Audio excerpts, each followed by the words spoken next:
Yo, yo, yo, yo, yo, what is going on, COD Familia? It is your boy BN, aka Mr. Kingdom Builder, and today I wanted to give you guys the big K65 update.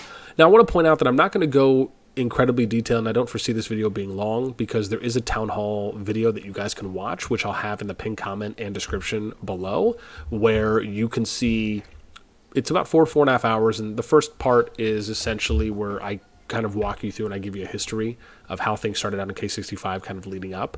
And then the second half is kind of Q&A. And you'll see some parts in there where BN is, I guess, cuts a little loose, so to speak. And, people are going to have their opinions on that one way or the other. And so, but that is something that, thankfully I didn't go full unfiltered, but there was a few moments where it got a little curt, if you will. Now, to give you the short version of where things are at now and some of the buildup is that the alliance leaders themselves, I guess, have kind of all just want to go do their own thing. And they're essentially just individual or independent alliances that are deciding or not deciding to work together, and then in what capacity that is. If it's just, hey, we're just kind of be our own alliance, but we'll work with everyone, or if it's them looking to rebrand in some way. Those are things that, at least from what I understand, especially if we were to look at the leaderboards, I don't believe that has really happened at this point, with the exception of, the Death Squad group that has 2 alliances here. Pretty much the top 7 alliances are pretty active right now as far as kind of the bulk of activity. But you could see, as an example, there is EXN, IA, and TO. So these are 3 of the alliances, and there's been some merging and some condension that has happened since then, but they're kind of all their independent alliances at this point. And, it's just a matter of, I think everyone thus far is working together in some capacity, based on, I think, one of the recent announcements and mails that I've seen in the alliance. And so, again, I'm not really going to kind of hammer through and talk about a lot of the details for how things got to this point, just because the bulk of that and really all of that was talked about in the town hall. And it would really, again, be great for those of you that are interested in seeing those, because I do show off a lot of receipts. I show off some facts. I show off some evidence there that just speaks to what actually happened and what actually transpired in certain situations. We even opened up our council chat and our officer chats to all the players that were still in the Discord for 24 hours so they could read through some of those chats and be able to see things for themselves on how certain situations transpired, word choices, tone choices by members of management, leaders, officers, etc. And then I showed some things off as well. And I think if I just kind of summarize what I think, now bear in mind, I've done 10, in fact, this is my 11th project now across 3 games. And, people often ask me, boss, hey, why do you do so many projects? And I tell them, that my expectation is not to go into a project and think about me doing my next one. That's never been my thought process. My entire being when I'm involved in something is to give it 100% of my effort, of my time, of my blood, my sweat, my tears. And, this was mentioned to me by a few people who would ask me, boss, hey, are you not doing content anymore? Or, are you going to be doing consistent content at all? And people noticed this because there were multiple gaps in me uploading content while I was managing 65, more specifically the project in 65, and trying to work with all the alliances and the players there in the kingdom. And because I was spending so much time on that, that's where you ended up seeing, or some players would bring that up to my attention. And obviously I knew it at that point because it was something that, again, I also recognize as a content creator who's in the program for Call of Dragons. That's a great opportunity. And it's one that, even though I don't undervalue, it was one of those things where I wanted the kingdom and the project to do so well that I was willing, and more so wanting, to commit as much time as I could to nurture it, to give it my best foot forward. And there's days where I'm putting in 12, 16 hours every day, right? Just depending on the amount of hours for that day.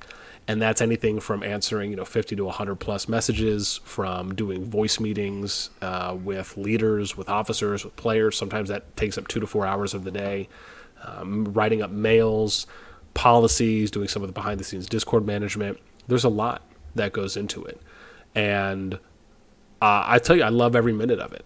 It's one of the reasons I decided not to lead an alliance, because if I did, I would have literally no time to do any management work, which really, when you're in a position of leadership, especially more so at the R5 level and obviously some at the officer level, you're already doing quite a bit of managerial tasks or administrative tasks as well. And those are things that keep you away from playing the game. And so, for me to, for my time doing projects, just recognizing that there's so much that goes into it, it would kill me probably at that point to, it would just be unattainable and unrealistic for me to lead an alliance and kind of be an R6, if you will, of managing the project. So for me, in the capacity that I was in, I thought it was perfect.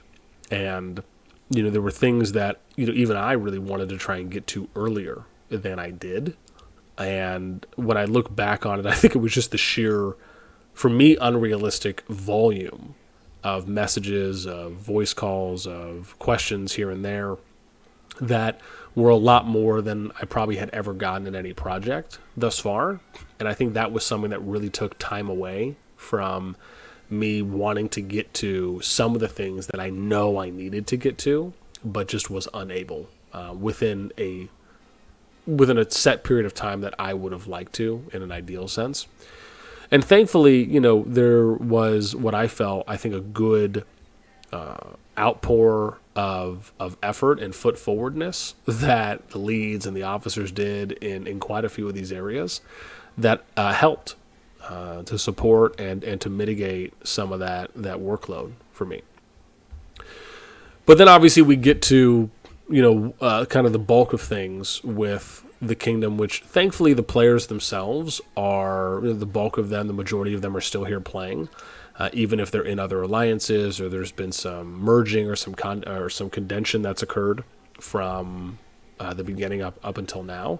And for me, I think that's the most important thing, really, is making sure that the players themselves have a good day-to-day experience and they're not being outed or they're not being homeless, if you will, on where they're playing, who they're playing with, and most importantly, just allowing and giving them an opportunity to still be active in the Kingdom, so they don't feel as though, hey, because there's obviously been quite a lot that's changed, I don't want to play anymore, or I'm going to migrate out. And so for me, I think being able to try and give the players as much of a stabilized or a stable type of environment is just as important as breeding a good form of activity and healthy alliance engagement and management within, so they can feel that, hey, this is something that excites me. I'm happy. I can't wait to wake up the next day to play.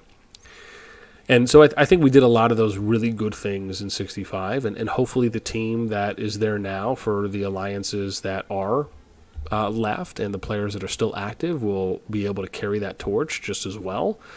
And, that's something that's obviously on them now at this point. Just because for me, more or less, I'm kind of on an island as Gilligan. But again, I'm still here, still playing in the Kingdom, and we'll keep playing my account as well. If anything, I think that there's a good opportunity for me to kind of get back in to being consistent and putting out content was something that I was really passionate about early in the beta. And even though I didn't have a lot of time to really commit to that as much as I do once again now, I think for me that's the big thing that I'm really looking forward to getting back into. Now, when it comes to, what do I think were some of the challenges in the project itself? And I'll be broad here and a bit vague, just because a lot of what I will say is covered in a pretty detailed way within the town hall, is that for, again, someone who's ran, like I said, I've ran 10 projects. I've had anywhere from, 450 confirmed players all the way to about 250, 300 or so. So it's always kind of been in that range for me. And that's anything from, like some of my first projects, I recruited 800 players within a matter of 2 weeks for my time in Rock, which again is a good amount when you think about the amount of time that you're recruiting for, and volume for doing things like jumper projects was a lot higher back then. And so, which also leads to why you can recruit that many people within that time frame. However, when it comes to members of management, and I'll say this for up to all the leads and then for some of the officers, there were moments where things like poor word choices were used, poor vocal tone and voice calls. There were moments where it felt as though, some of these people were belittling others, or they were, saying things in what I would just consider to be, an unfavorable type of way. There were moments where I don't want to say undermining, because I think that's a little bit too harsh, but there were moments where some members of management would say things when it comes to diplomacy, whether that be in game or on Discord, and it factored into a little bit of that where it caused people to walk away. It caused other alliances to walk away from the table. It would cause poor or strained relationships in game when people are not kind of remaining and exuding that type of cool, calm, collected effort, right? I just like to call it the Switzerland approach, right? Just be neutral in how you come across. And, I think the challenge is that when you think about the expectation between when you're recruiting leaders and you're recruiting officers, is that you don't know what people are really going to say until they say it. You don't know what actions or decisions that people are going to do until they do them or they don't. And, there were moments that occurred where, my expectation for how someone carries themselves with their conduct, their tone, their decorum is very important. And, you probably listen to me talk and you think to yourself, well, boss does a pretty good job. I like to think that I do.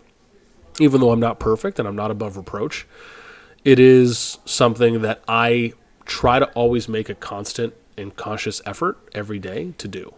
And these things I just think are really important. And, when you have such a consistent effort, I've had players from every alliance that have come to tell me, and I'm not saying it's a lot of people, but it's a few here and there from every alliance that would say, well, hey, my leader's doing this or my officer's doing that. And again, that's not to say that it's every officer, but there were moments where I would hear things on, every leader for something, whether it was someone that was directly within the alliance or someone that was outside that had an interaction. And these are just avoidable. Right? They are things that are coachable as well. And in those situations, these are things that I just think are really important. Hang on, sweetie. These are things that when you're a lead, it's important for you to carry yourself and have yourself at a higher standard than what you would do as an officer and even what you would do as a player. And those are things that you're never going to know how someone is going to react, the choices they're going to make, the way they conduct themselves, until you start seeing that. And, thankfully I was pretty fortunate to have a lot of people that joined this project that were also a part of previous of my projects. And even some of the people that we've had as leaders were leaders in some of my previous projects. Some of them were officers. And so that's why for me, it's almost even more disappointing. And this isn't to say all the leaders. There were one or two that I felt throughout that were pretty consistent, even though there was a few moments here and there. And depending on the lead, it was a little bit more, a little bit less for situations that were either consistently occurring or kind of at the same impact level. And, those are things that I think are, for me, were a little bit more disappointing because these were people that were a part of my projects previously. So they know how I go about doing things, how I conduct myself, what my expectations are in certain areas. And to see kind of how things played out, where how I look at it objectively is there was two choices that really could have been made. One, it was, boss hasn't done anything up to this point that would have put distrust in our minds towards him. But because one thing happened, and you'll also hear the people that were involved in that thing speak on it, members of management for that alliance in the town hall, the decision was, well, let's look at it from the worst case scenario as boss all of a sudden changed up his entire way of doing things, his entire profile, his entire characteristical approach, and he did this with the worst intent to just, get one over on us. Or we go down the road that has only been consistent up until this point, which is, let's give boss the benefit of the doubt. He's never done anything up to this point that has done us wrong. He's never done anything that would cause for us to place complete distrust in him or go from having complete faith to now utterly no faith. And let's wait so we can have a meeting with him. Let's wait so we can talk. And unfortunately, the former was the one, or the lesser of those two options was the one that was taken. And I think that for me, on top of, like I was mentioning, some of the players being here with me from some of my previous projects, was probably the most disappointing thing. And it's something that I've never seen happen in any of my projects that I've ever done, where all of the leads just basically reacted to this one decision that was made and thought that it was I would say up to all of their minds, the straw that broke the camel's back was where because the straws weren't even being bent at that point. So it is unfortunate to see how some things played out, and again, I still hope the best for 65. I'll give you some interesting stats here. So 65 was currently, when I did my top 25 kingdoms video, I think they were ranked 27th, and having a lot of potential. We were the oldest kingdom that was closest to the top 25 at that point. And that just kind of goes to show you how we were able to keep player activity high, have good player retention, meaning we had not a lot of player loss, right, but more people that are wanting to stay and play. And I think that's something that you look at from the whole picture of how you're looking to build a healthy and sustainable kingdom, which has been one of our mission statements since the beginning of the project. And I think we did a great job of that. But now, I think time will tell with how things play out. And I'll be covering some more videos on 65 as well when it comes to kind of how things are happening now. And sometimes, the grass isn't always greener on the other side. This is something that if you've watched my videos of me covering other kingdoms and you've seen me be a little bit more detailed than I'm probably being in this video, and that's only because we did a town hall as well, so that's an exception, you'll see that there is kind of want to say a consistent trend, but you'll see a consistency in that when things happen and I'm no longer a part of the project because something had to happen, like that got it to that breaking point in order for me to just not be involved in some capacity. However, in this case, it was just more of I'm the only one left type of a deal. You'll see that pretty consistently the grass is not greener on the other side. And that's something that I often hear from quite a few players that were in my projects, is after I left, things just fell apart, or they weren't able to be done at the same consistent or quality level or standard of care. Take your pick. And, I like to think that I bring a lot. And it's always nice to hear that there is that gratitude, that recognition, right, for the effort and for the things that you put in. So anyways, like I said, we'll see where things go. And as I mentioned, I'll be coming out with some more videos talking about some of the other situations that have happened, along with even like the DS situation, which I really wanted to cover earlier. But again, hopefully I'll find some time to do that here in a bit.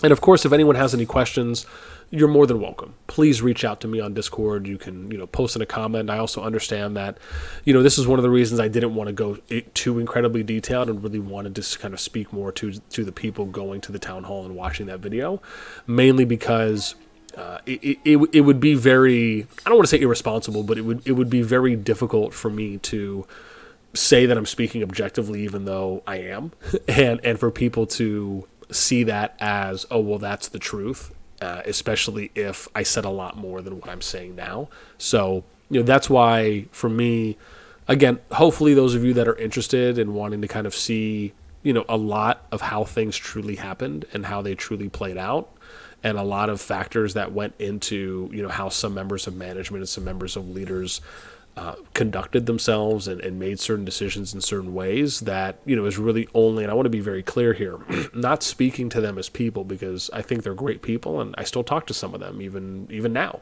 but this is really more talking about the experience level, the knowledge level, the maturity level of some of, or up to, all the leads in some capacity. Right, that doesn't mean in every single thing they do, but in certain things they did, especially for those that were more consistent than others in doing these things, where you look at it and you say, well, what's the readiness level of these individuals to be leads. And those are things that as I mentioned earlier, you're not going to know until you see them play out, until you see them come up to an obstacle or come up to a hurdle that they have to overcome, where they have to make a choice and a decision on what are they going to say to this person? What decision are they going to make? How are they going to talk to them? What's the tone they're going to come across in? Those are things that you're never going to truly know until you see them do them.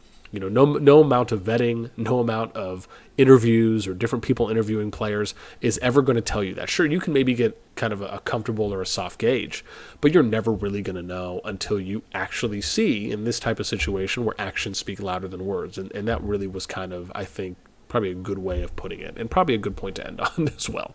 So with that in mind, like I said, always available for anyone that wants to reach out and talk about it. As far as the big question, which I don't know if I touched on yet, but if I did, I'll just say it lastly. People have asked me if I'm going to end up doing another project. I will say at some point I will. And that's just because I believe in what my vision is. I believe in how much good it can really do, not only for the kingdom, but for a game, especially within this genre. And that's something that I'm never going to lose faith in. And I think when I look at how many people came to join this project that had been in other of my projects across 2 other games, I think that speaks to that, where there is a level of trust, there's a level of belief. Otherwise, if these people felt that I was just the worst person ever and my projects all just utterly fail, why would there be so many players that would be willing to join my project and to run it back again? So again, I think that speaks for itself. And yeah, that's where I'm going to end it. So as always, hope you guys enjoyed. Again, description, pin, comment is where the video is going to be for those of you that want to watch the town hall. And I'm always around. So until next time, I will catch you later.